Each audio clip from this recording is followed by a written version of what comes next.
Welcome.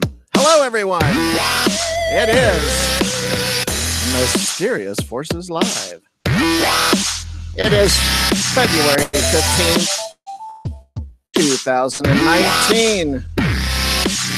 Welcome to the show. Welcome back to another live show right here. Thank you so much for being here. It's been a crazy week. Busy. Crazy. Busy.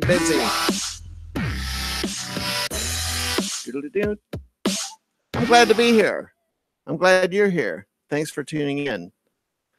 I'm going to clear the air. I don't normally do too much woo-woo stuff on this show. Actually, I never do any woo-woo stuff. But tonight I'm going to start out with some woo-woo stuff just for your fun and entertainment factor. I got a beautiful Nepalese singing bowl, and it was at the Rock and Gym show in Tucson a couple weeks ago. And at any rate, just been so much shit going on this week, and shit going on in the ufology community, and lots of criticism and lots of responses and lots of excuses and other excuses. And I'm kind of worn out on it. I had jumped into the middle of it. And of course, I had that excellent episode with CW Chanter where we hashed it all out. But after I did that, after I kind of laid it out and asked the questions I wanted to ask, I'm ready to put it to rest. So in the spirit of putting it to rest, let's give the singing bowl just a real quick listen. This isn't going to be, I'm not going to consume your evening with this. Check this out.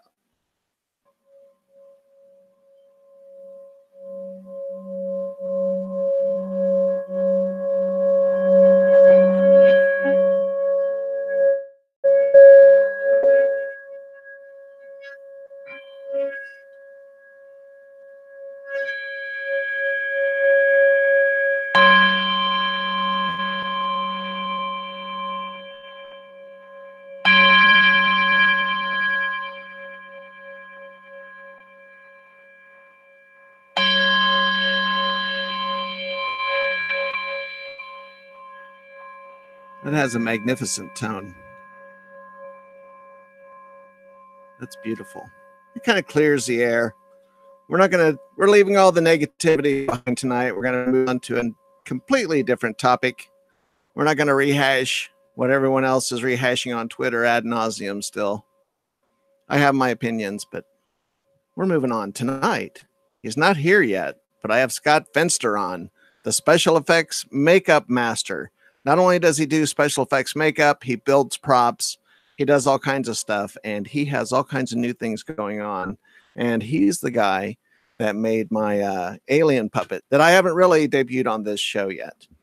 But anyway, Scott Fensterer will be on, and you might know him from season 9 of Face Off on Sci-Fi, the makeup contest show.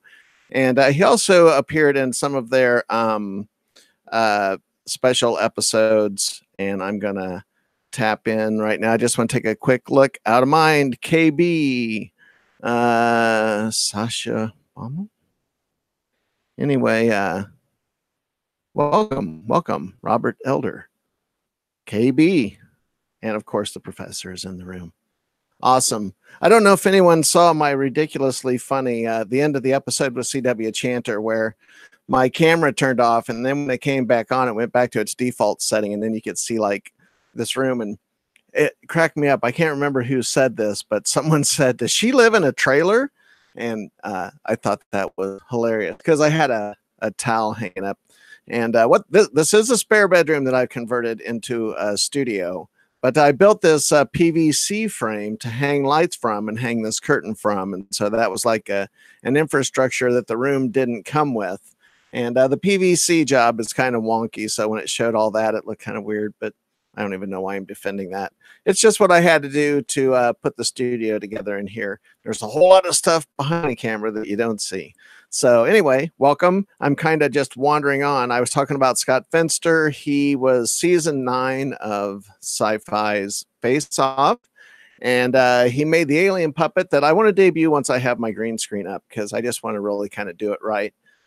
Plus, I need to do some work on developing a voice for the puppet character, but enough about that.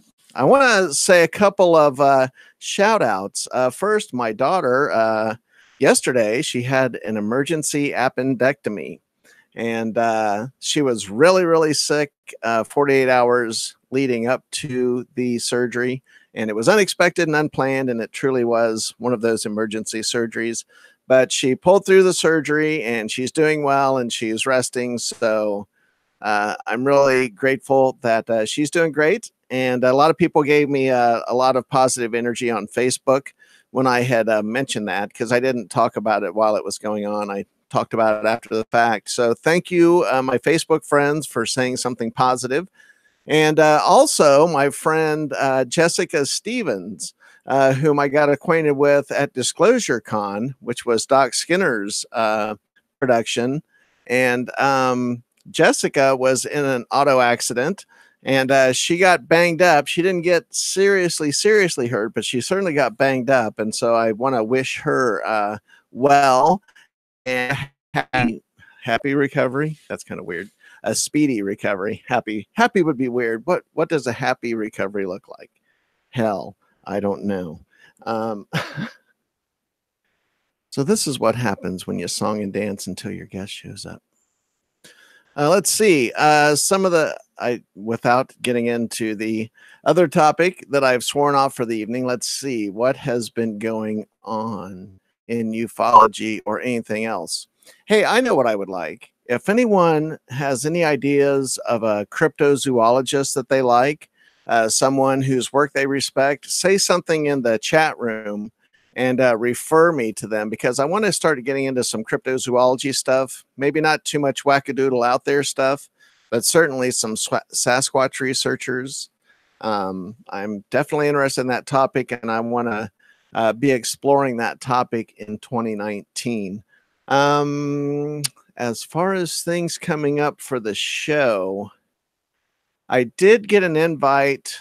I hate to name drop, but what the hell? I'm killing time, right? Cheryl Costa invited me up to Laughlin, Nevada to say hello to her. She's going to be speaking up there at a convention. And I don't know. It's kind of short notice. I don't know if I'm going up, but I might pop up there. I'm also looking at some other travel options for the show. But once those plans get solidified, I'll say something about it at that time. And I'm hoping that the professor is working behind the scenes with Scott to get him going. I'm I'm reading a text in real time. Let's see. I know the professor is listening, and he needs to email Scott. I think Scott's struggling. So anyway, I'll keep up my conversation here. All right. So I have the professor working on Scott. And I appreciate Scott being on because he's in Florida and it's his time there. It really is midnight. So I'm keeping him up past his bedtime, and he's a busy guy, and he's kind enough to come on the show. And so I definitely want to have him on. And I know he's got some new things going. I don't want to totally do any spoilers on what he's going to talk about. But he has a lot of updated information, projects worked on, very exciting stuff. And let's see, what else can we talk? Let me look in the chat room.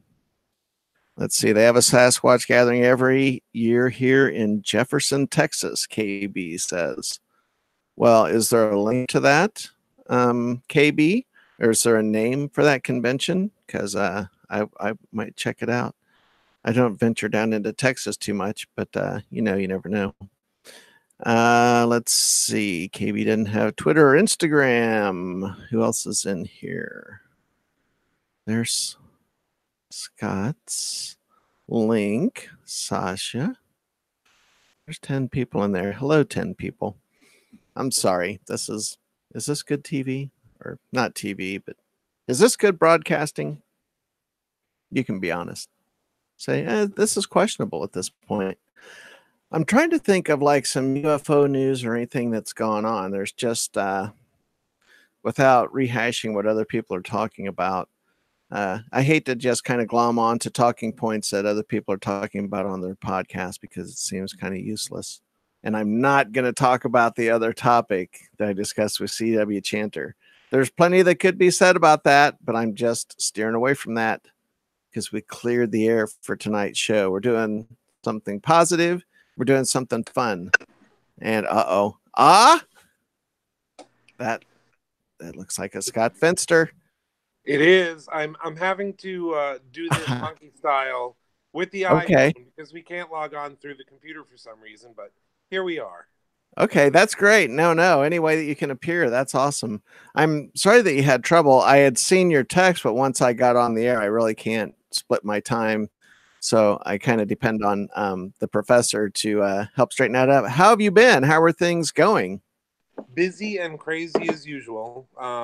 We've got a ton of things that we just finished up for last year and more stuff that we are working on this year, and it just doesn't seem to be slowing down. We actually have a show tomorrow in Bartow, so we'll be getting offline here in a little while and then running to sleep and then out to Bartow. Okay, all right. Well, I'll try not to keep you up too late, and I do appreciate you being here. I know that I'm keeping you up late, Oh, no and worries. so there's something about your business that's brand new. Do you want to tell everyone what it is? Well, we have the website. That's new, Yes. brand new relaunch. We've been in dire need of an update for some time, so we finally have that up and running. It's still kind of a work in progress, but it is up and running now. So a little All bit right. We put a link in the chat room. cool. Yeah, you'll notice that there's a lot of stuff that's coming soon. One thing Mm-hmm. is a shop cam that we're going to be looking into very soon. Uh, Ah, one of the questions we get asked a lot is, how do you do what you do and will you teach classes? And it's hard to really teach classes in our studio environment. So we kind of bring that to the students. So that is something that we're looking into for 2019. very cool. And are some of the projects that you were working on the last time you were on the show, you couldn't quite reveal what you were doing because you were under contract. Have any of those things come to fruition that you can fill us in on that you've done? Very soon.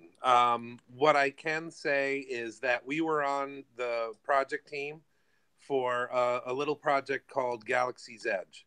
So we're very proud about it, and that's basically all we've been given clearance to say. Okay. We are one of the myriad of other vendors that have contributed to Galaxy's Edge, both here in Orlando as well as West Coast in Anaheim. Very cool. So, Very cool. I think we can all surmise what Galaxy's Edge is. That's exciting to be involved in that. oh yeah, I mean, Star Wars. That's one of the biggest things that we've ever done as a studio.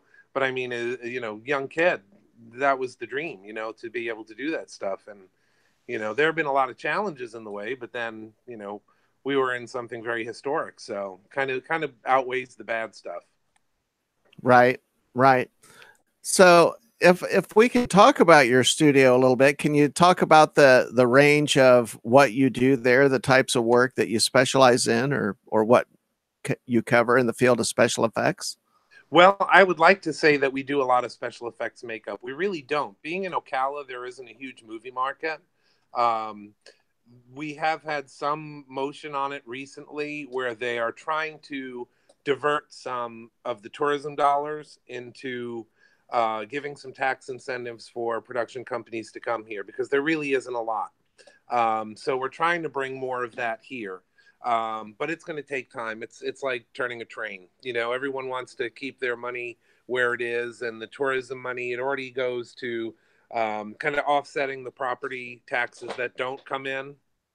So to try to get them to move some of that money over to film locations and giving tax incentives and that sort of thing. To me, it sounds like a no-brainer.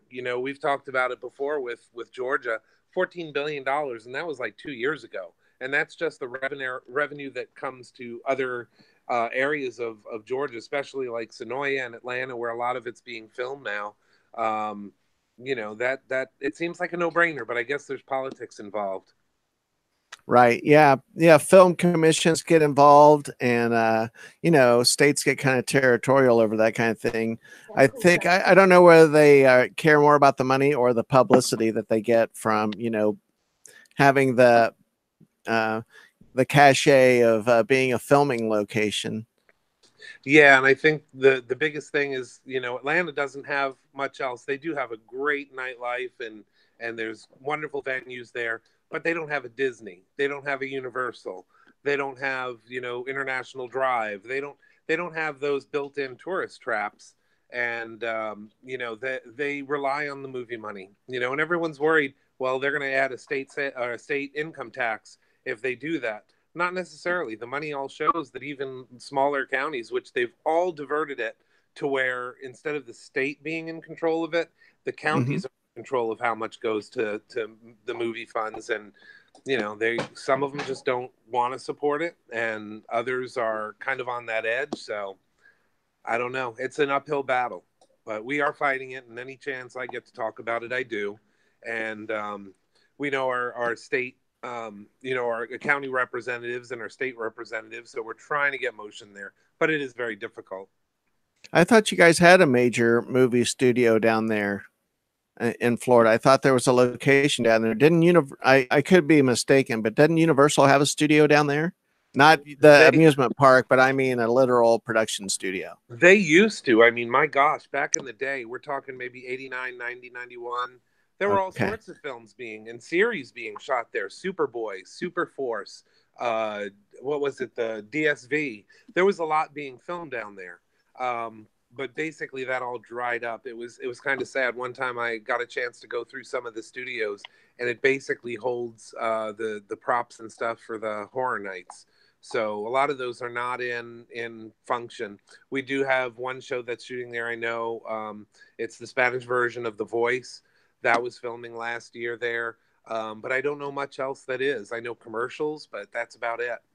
I think Wow. Miami is a hotter area for Miami, St. Pete, down south. They're a little bit more lucrative when it comes to the movie business. Oh, I didn't know that. Yeah, I guess it is probably more of a location thing. Hmm. Yeah, and I know for a while there, not necessarily the best name now, but Hulk Hogan, he had a production studio down there. But that again was years ago. So Right. So what is the bread and butter? These projects that you're doing for amusement parks, is that what's keeping what's the lifeblood of the studio in terms of projects? well, the studio work, yes, absolutely. The theme park stuff kept us busy for a couple of years. Now that that one's wrapping up, and it's actually set to open this summer in Anaheim and this fall in Orlando. um, but now we've worked a lot with theming companies. One of our customers we're very proud to talk about is Characters Inc. They do the Zoltar machine. I'm sorry, Characters Unlimited. They do the Zoltar machines, and we Ah, do a lot of custom work for them. So we just recently got done with gosh, there was so many that I love, but I don't know if we're supposed to talk about this, but we actually got to do a RuPaul. And one of it's going into the history ah. of Saks Museum, and the other one's going to be with him. So if you bump into him, don't tell him. But that was one that was really, really cool for us to work on, and he was really awesome. No, that was cool. I remember you sent me some pictures, not to talk about publicly or not for publication, but yeah, that was a cool project. Yes. Something that I learned about you recently that I didn't know was that you had done work on Robot Chicken. Can you Oh tell us yeah. about some of the work you did on that? Yeah, I did that. It was season 5. It was through Plastic Earth at the time. They were the company that handled the figures. So we got to do several heads that were used in that season, including the Back to the Future heads and Gallagher and Andy Richter and some of the guys from Home Alone. We got to do a beautiful Macaulay Culkin that I really liked, and of course the Sticky Bandits, the Wet Bandits. So we had a lot of fun with that one. Didn't get to work hands on with it, but just working on it and seeing it on television was a real charge back then. That's cool. So you did a Gallagher? Yes, That's channeled my inner hilarious. '80s for that. That was fun though. I was when I was doing live stage production work, I was production manager for Gallagher at a run on a run that he did. It was supposed to be a 9-week run. And so I used to go buy all of the groceries that he smashed on stage and all that and stuff like that. He just sent me. I knew what he wanted after a while. So yeah, I was his like personal assistant and production manager for a while. And I guess I'll go ahead and tell this story because it's kind of gossipy. And I don't know, it's the truth. It's not a lie. And I was a witness, so I guess I can say it. He was kind of an asshole. It was weird. He was like easy to get along with on the one hand on one day, and I was playing in a band, and I had hired a friend of mine, the drummer of the band, to work on the crew, and we went and played him. We went to his hotel room and played some music with him, and not played music with him, but played some of our songs for him. And he really liked what we were doing, and he took a real genuine interest in it. And we partied with him a little bit, and it was all good. And then the very next day, he like turned on us and was like yelling at us like he hated us and said really mean, nasty things. And the we didn't make it 9 weeks because there he was on stage telling a joke, and a girl from the concession stand had the night off, and I guess she'd come and sat in the audience.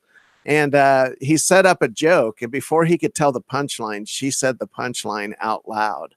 And he got pissed, and he jumped down off the stage and went down and grabbed her by her arm and jerked her up out of her seat. And I know that she sued him over that incident. I was backstage. I saw this happen. This is not rumor or hearsay. And so I saw this, and he grabbed her by the arm and kind of wrenched her arm a little bit. And but he just didn't have control of himself. And so the show came to an end, and I wound up not getting paid my last paycheck. It was like it really sucked. But yeah, that was the kind of unflattering end to my work with Gallagher. He was temperamental, would be a diplomatic way to put it. Yeah, that's not cool. That's never cool. Oh my God. No. The bigger the star, the more difficult they are. Yeah. And it's hard because I've met a lot of my idols, and some of them are not. Yeah. I mean, some of them just aren't what you expect, and it's kind of heartbreaking. There are very few times that I can recall recently where I was actually pleasantly surprised about someone that I considered an idol. But I guess they're human too. They got their bad days just like we do. Did you get a taste of any of that on Face Off doing that? Did anything like that happen there? Not really. I was really blessed, and I can tell you the truth now because we're out of the 2-year be quiet rule. So, but I'm telling you the absolute truth that I had no problem with any of the people that were on there as guest judges or any of the production people. They were all really, really nice. If anything, they seemed to get a little bit frustrated that they couldn't spend as much time as they wanted to with us because they were kind of rushed along, and that's just Hollywood. They have to keep it moving and paced. But yeah, everyone was nice. I mean, it was amazing to meet Rick Baker, and of course, Mr. Westmore, he was really cool. Westy was always awesome. Probably the standout nice person there was probably what's that? Oh yeah, Neville was incredible. He was very complimentary, and he is so smart that it just doesn't, when you talk to him, he doesn't come across as better than you or anything like that. There's a reason for everything he says. He's a little bit like Spock, but he can laugh and joke. It's awesome. I mean, he was fantastic. And of course, Glenn, everyone just thinks that he's this rat, and he is the bad guy of the show and Billy Badass for everything. And he's like in real life, Huggy Bear. He's the nicest guy you'll ever want to meet. Yeah, cat videos. Amber's adding the color commentary while she works for tomorrow's project. But yeah, he shares a lot of cat videos. A lot of cat videos. That's funny. Yeah. I hit Glenn Hetrick up for an interview, but I didn't get any kind of response. Maybe I'll try again. Yeah, I would definitely do that. Maybe I can even reach out and just say, "Hey, if you want to do a cool show, this is it." Oh, that would be so cool. I'll do That'd what I be very can. cool. Okay, that's cool. So let's see. You're working on projects that involve Disney and Star Wars, and it's theme park related, but you can't really give details. That's interesting. You know, I was surprised when I found that there were so many Disney freaks. When I lived in Orange County, um, I didn't realize so many people were into Disneyland and going to Disneyland and having a season pass and like learning all those crazy details, you know, secrets in the architecture, look for the Mickey head hidden and stuff, and just all kinds of crazy stuff. And there's tons of videos and podcasts about amusement parks and Disneyland in particular. And I kind of got a fascination with the Haunted Mansion myself. We went there for the first time last year. It was my first time. And I went to the Haunted Mansion, and then I started doing research on how that was done and how it was designed and how they worked with that technology at the time. Have you worked with any of that kind of technology that more or less like visual illusions other than actual practical makeup? Hello? I see him down in a square, but he's frozen. There's nothing like asking a question and they're not there. Okay. So I'll wait. So I guess I'll just keep talking to you, wonderful viewer. So yeah, I have a fascination with the Haunted Mansion at Disneyland. It's fascinating. And I didn't quite catch on. One of the things I learned about the Haunted Mansion, like he disappeared. I saw his, but maybe he'll get back on the link. So I'll keep talking. One of the things I learned about the Haunted Mansion at Disneyland is that, you know, I looked at that house and it's like you start to work it out in your head. Like, you know, everything that you see in the Haunted Mansion cannot be happening in that mansion. It's not big enough, you know. And I started thinking about the elevator and you know, at least at Disneyland, when you go into the mansion part and you get in the elevator, that's all that's for. That's just a staging area for the elevator. And then you go down into a tunnel and the doors open. And when you walk through that tunnel, you're actually walking underneath the train tracks that go above. And you go back, and there's a big plain building back in the background back there that you don't see. That's like a backstage building, and it's not decorated in any way. It's not meant for public viewing. And so it looks more like a warehouse from the outside, but that's the actual ride section of the Haunted Mansion. That's where you get in the car rather, and go through and see all that. It's in that separate building. So that's how that whole thing is set up. But it was all created to disorient the experiencer, the visitor, because once they go through the twisty, turny turnstile and the long line, you get on the elevator, you see the room extend, and you just get distracted. And that's that Disney magic, right? Disney magic. I had a little Disney magic once. I didn't wake up for 3 days. But anyway, let me look at the chat room and see how many people are criticizing me for not being better. Kyle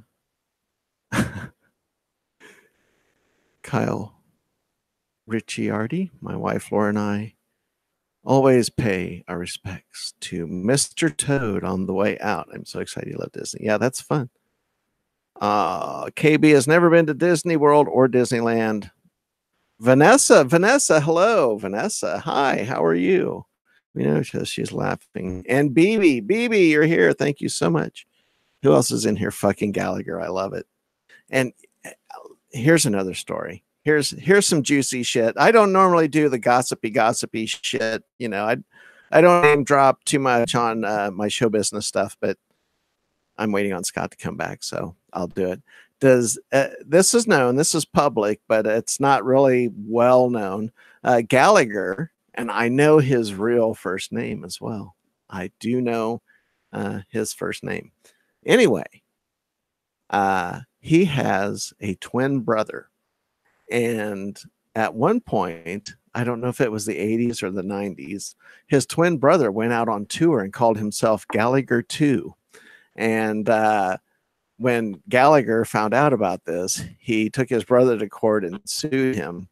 And so Gallagher has crazy, crazy drama in his Scott's back. And I just want to finish my Gallagher story. I was just singing and dancing until he got back. And this is favorite, and you'll enjoy hearing this. So I was talking to Gallagher, and I had just started to work with him, and I was working on some props and stuff, and we're just talking. And he told me, he said, you know, one time, one of the best times I ever had, he said, I went over to Richard Pryor's house. He said, and we stayed up for 3 days snorting cocaine. And he said, we didn't sleep. We just hung out in his office and around his house.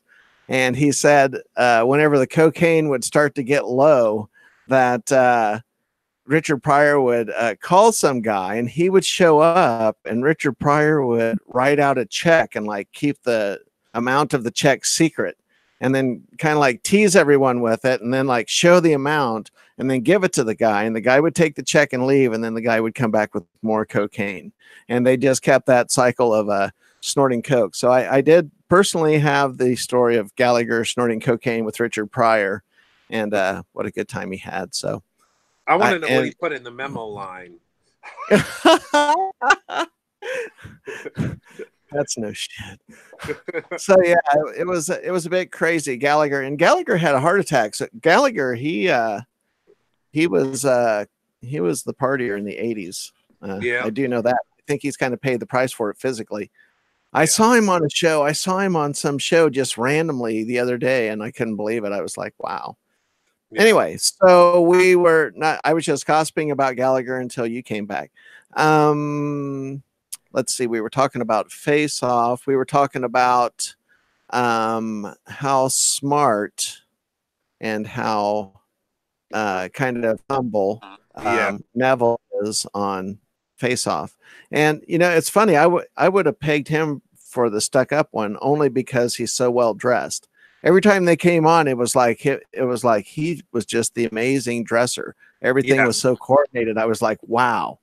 Yes. You know, and he arrived at the studio like that. So it wasn't like he had people dressing him. He was all together. He was really all together. He was a really smart guy. I would love to know what goes on in his brain, though, because his designs, if you're familiar with them, they're just out of this world, literally. Oh yeah, he's working on Star Trek Discovery, correct? He's still, as far as I know, he's still on that. So yeah, I mean, his stuff is just phenomenal. Glenn Hedrick, I think at the time, was also associated with that in the beginning. So you know, I know they did Star Trek Beyond. Yeah, and Beyond as well. So yes, they did that.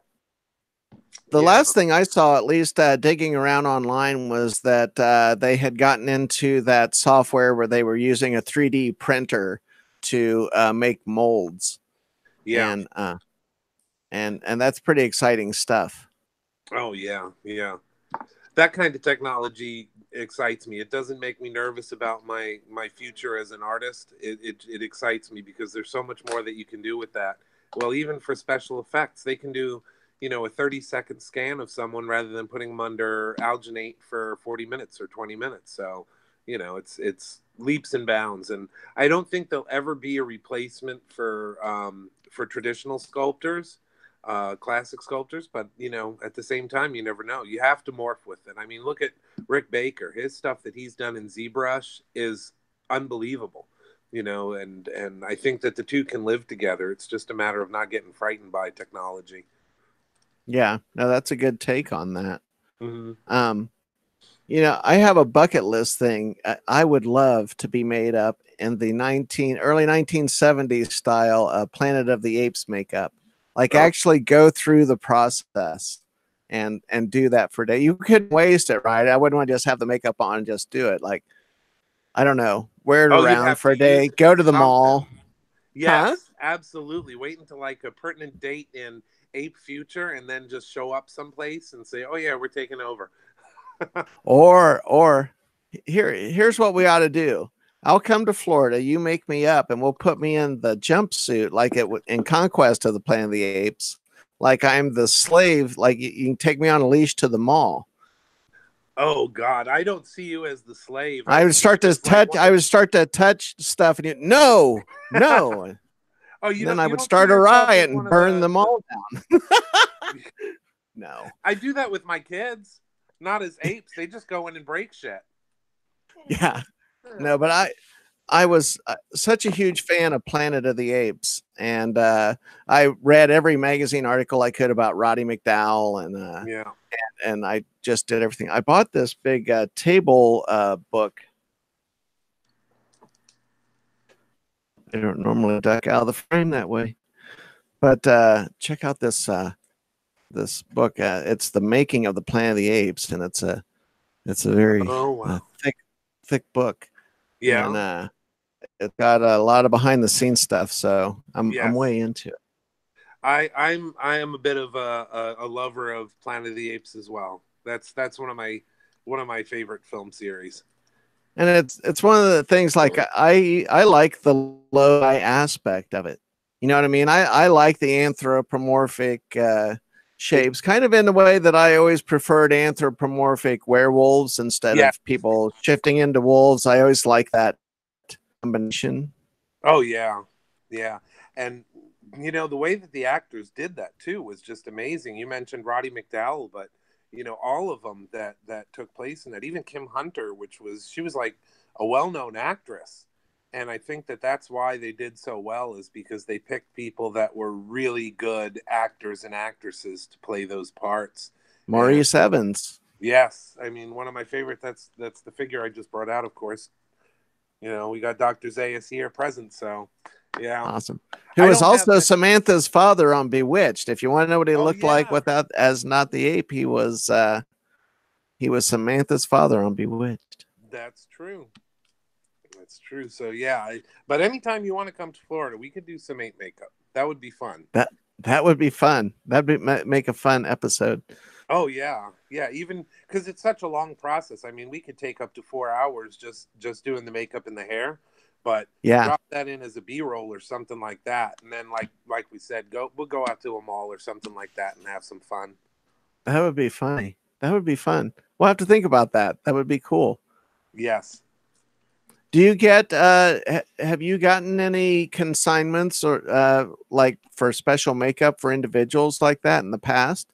Or does it tend to be more associated with the Halloween haunts that you've worked on? No, every now and then we get people that the last few years it's been all about the haunts. I've actually, been at the haunts around Halloween, but we did have a couple of situations where people won contests or needed a quick makeup beforehand, and we've done that several times, and before I started doing the haunts, every Halloween you would say, okay, I've got these dates available, who needs makeup? And if you wanted to work and grab some extra cash for the weekend, people would come out and you'd make them up, and then they would go out to their parties and stuff like that. So it was great fun. And the people that there's a different mentality when they're doing it for fun versus an actor. A lot of times the actors and even the extras, they are, they can be a pain in the ass. They're very full of themselves and everything like that.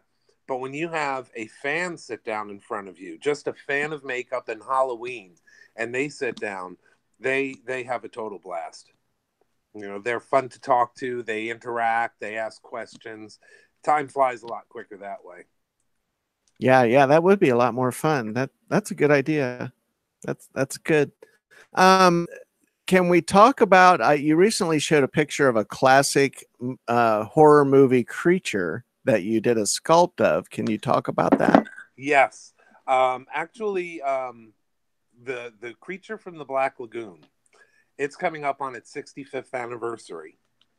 And as you know, I've done a lot of charity work through Give Kids the World and Hearts of Reality. You can check those out on my Facebook pages. But we've got this project that we're working on. We have a meeting next week, actually, to finalize the location, because venue, it's all based on venue. I'm lucky enough to live about 5 miles, 2.5, 2 miles away from Silver Springs. Okay. And if you know Silver Springs, you know that that was one of the shooting locations in the Creature series. Yes. So it's a beautiful springs, and in fact, you can go there even today. It's closed down as a theme park, but it's still there as a state park now. So you can go in the glass bottom boats and see where they filmed Sea Hunt and James Bond and all that stuff. I think it was even I Spy was filmed there. Tarzan. We still have the monkeys from those. But yeah, Creature from the Black Lagoon was filmed there. So we're actually trying to finalize an event that would celebrate the 65th anniversary with the remaining cast members. We recently lost Julie Adams, which was that's devastating. She was the beauty to his beast. But Riku Browning is still around, and he's in great health.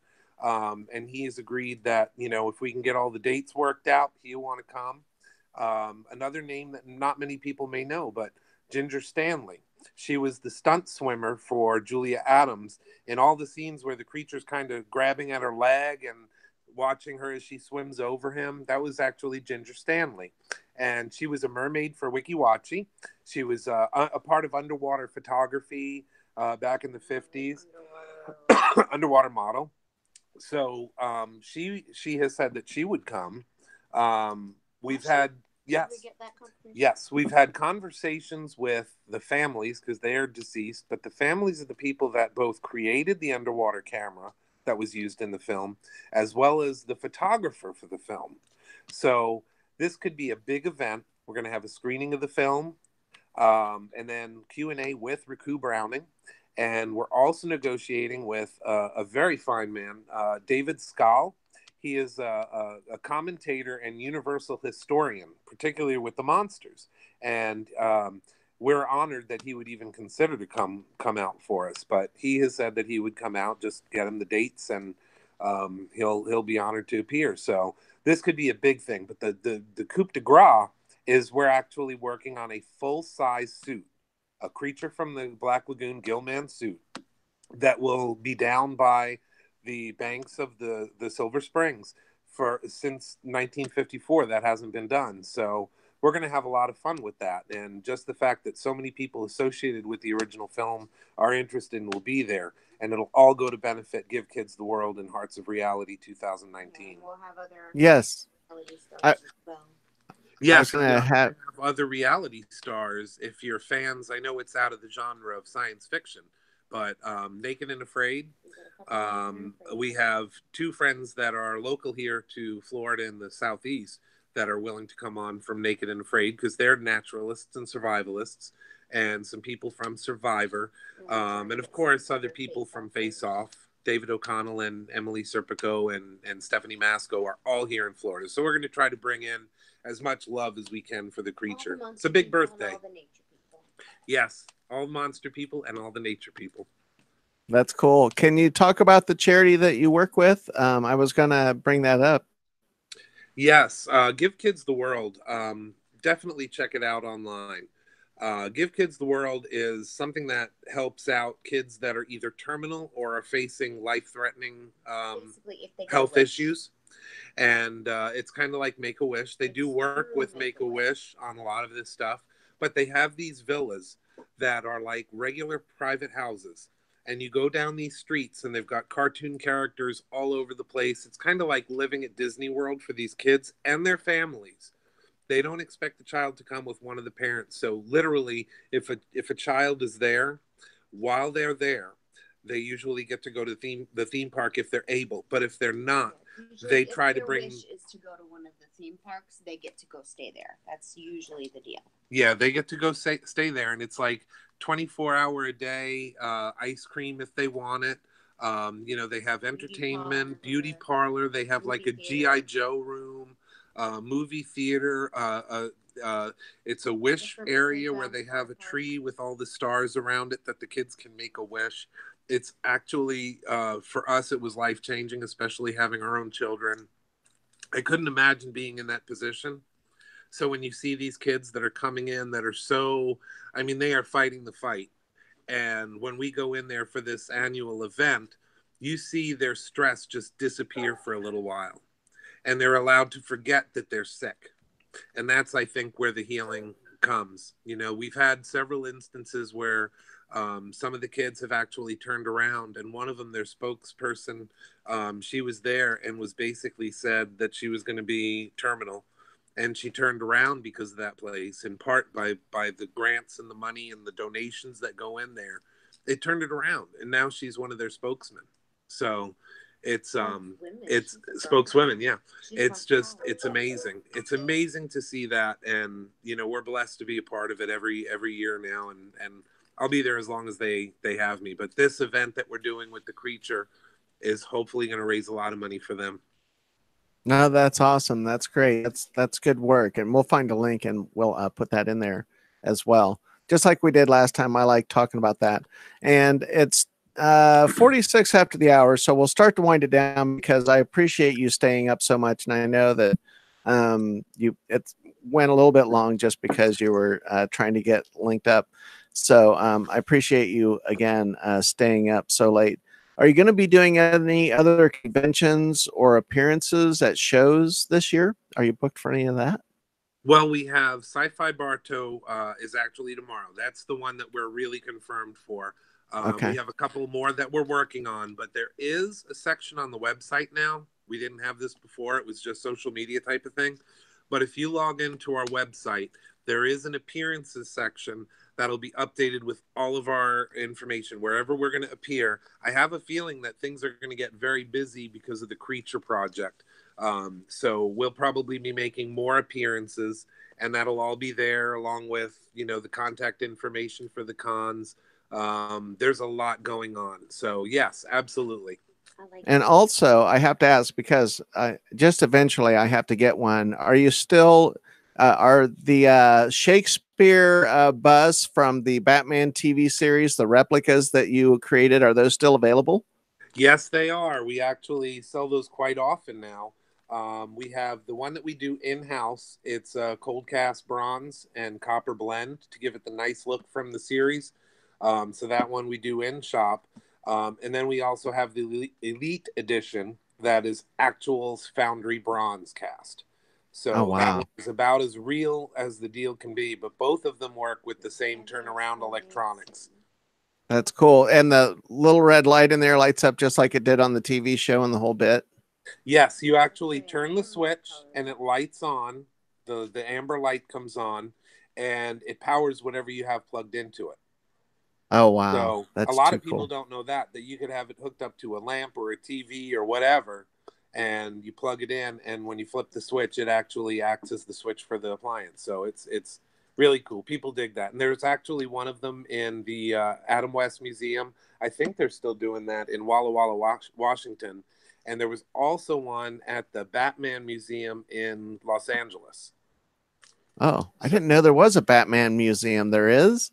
Yes, there was. There was around the time of his passing. Do you remember when they put the bat signal on the side of the building in LA? I do, and I know that there was a like a museum. I know that there was an exhibition of costumes and props. That was it.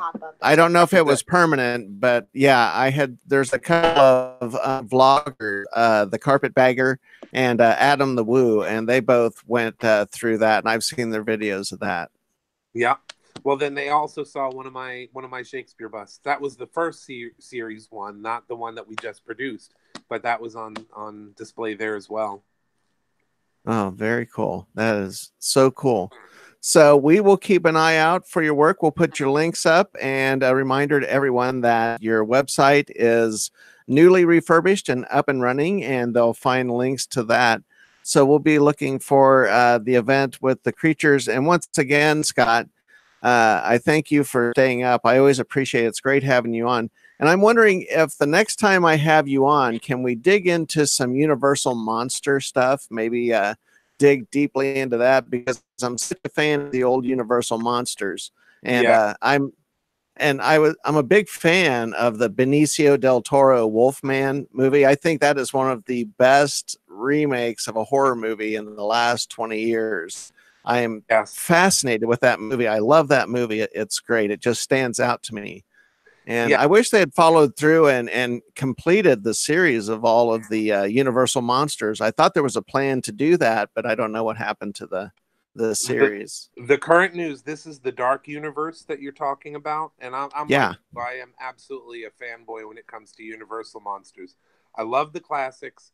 I love what Benicio del Toro did in The Wolfman. Tom Cruise, not so much, with his version on The Mummy. I wasn't really a fan of that. But the dark universe, they said that instead of them going in a series where everything is connected, like the Avengers universe, the Marvel universe, they're going to take a more individual approach. So there is hope. It's not dead. The Mummy didn't kill it. The Mummy didn't kill it. Good. Because a retelling of Dracula would be fabulous. Yes. Yes. Well, the if you want to count it, Dracula what was it? Untold. Have you seen that one? That was the Universal. That was part of that. Oh, it was? Yeah, that was. Oh. I think that's one of those things that gave them the ideas to do more of this, because the Stephen Sommers stuff, like with the Mummy and he had Van Helsing, that was kind of kitschy. But by the time they got to Untold, and then of course Benicio del Toro's version of the Wolfman, all of that kitsch was gone. It was just about the visceral, bloody horror that we love about Universal with a modern flair. Yeah. So, yeah, it's not dead. They, in fact, said that they are moving ahead with Invisible Man, which is cool. Ah, that's fabulous. Yeah. That's fabulous. That's great. So that's good to know. So Dracula Untold, I will have to go. I'll have to get that. That'll be my next watch. Yes. It's pretty good. I give it my thumb up, and I know that Amber loves it too. So she's still working on getting prosthetics ready for tomorrow. Yeah. Dracula is the guy who played Gaston in the live action Beauty and the Beast. It was, but he was excellent in that movie, and I love him and everything. And then I saw Beauty and the Beast, and I was like, no. So, yeah. She has her feelings about Gaston and Beauty and the Beast. Can you tell? Yeah, I can't. No, that's okay. I used to work with a guy. He was my boss. His name was Harry Watterson, but he was the executive producer of the Beauty and the Beast television series that had Linda Hamilton of Terminator fame in it, if you remember that. Yeah. It was kind of and do you know, here, I'm telling all my Hollywood secrets tonight. Do you know that Linda Hamilton's big secret is she has a twin sister? Oh, she has a twin sister, and she's an RN, but her sister would come and sometimes do stunts and fill-in shots for Linda Hamilton. Well, that's like Tom Hanks. Tom Hanks is another one that has a brother that often, like the toys, they have his brother's voice. He didn't sit for the recording on the toys, on the Woody toys. And didn't his brother? That was the brother that did the audio for that. And his brother did the running scenes for him for Forrest Gump, because he didn't want to do the running. So his brother did a lot of the running scenes. All the cross country. Oh, that's crazy. Yes. See, dear viewers. What's that? Oh, no, I was talking to the viewers, just saying, look, we're dropping all kinds of knowledge on Hollywood. Yeah. Cool. Well, thank you so much, Scott. I appreciate you staying up. I know you did, and I'm going to start the happy music, and you're welcome to come on anytime. And wow, that's super loud. That's super loud in my headphones. I'll give you the listener a break. Anyway, hit like, subscribe. By the way, this is episode number 40, and I hit 402 subscribers. So from August 24th until now, I've got just over 400 subscribers. And I have no one to thank but the viewers and the people watching and sharing. Thank you so much. I know there's a lot of podcasts out there, and you could be watching any of them, but you're watching this one, and I appreciate it. Mika, Jimmy, Kelly, CW, Dark Journalist, The Professor. Let's see, who am I forgetting? Jiggy, Doc Skinner, Heidi Gadd. You all know who you are. Take care and goodbye.